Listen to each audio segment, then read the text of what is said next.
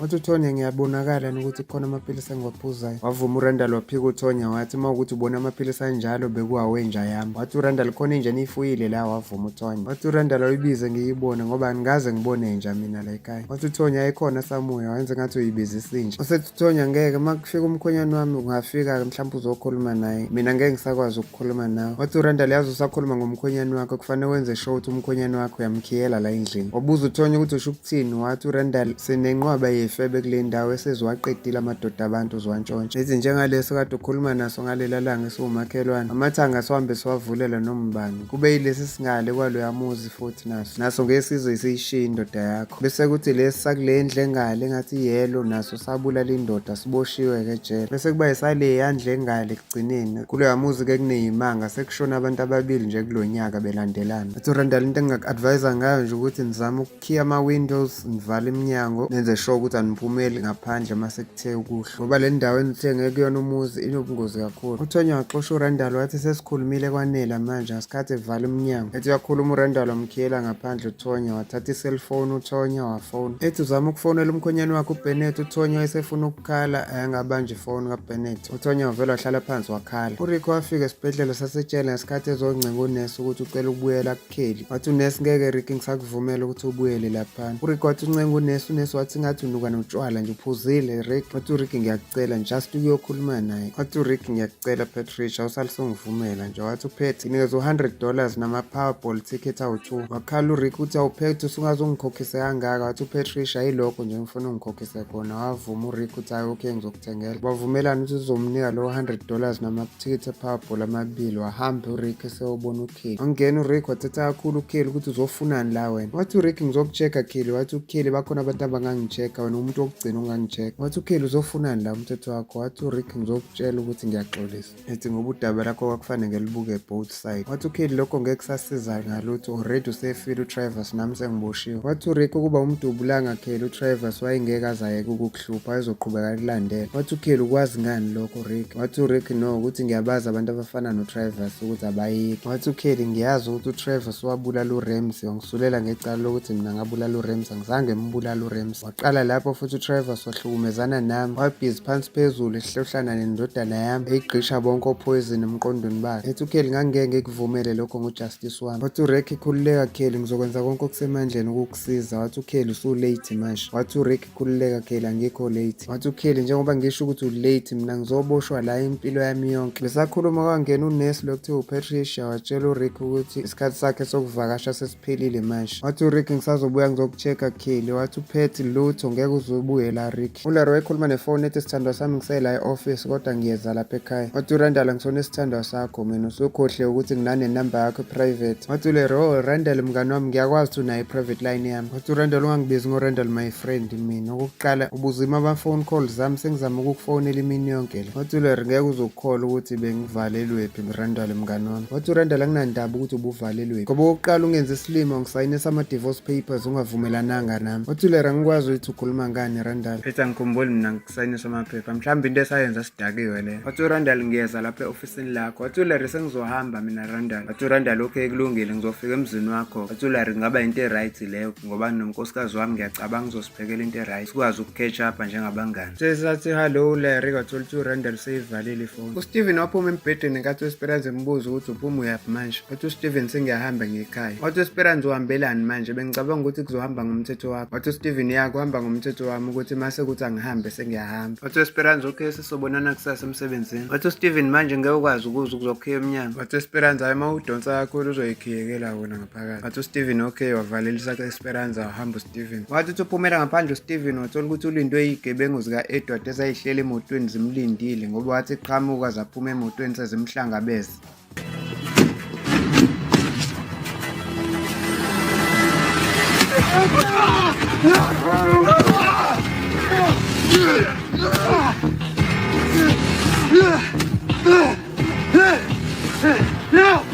Siyayibeka lapha namhlanje ungaphuthelwa episode elandelayo so-uploada kungekudala.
for watching Storiza TV, and please don't forget to like, subscribe and hit the notification bell for more videos like this.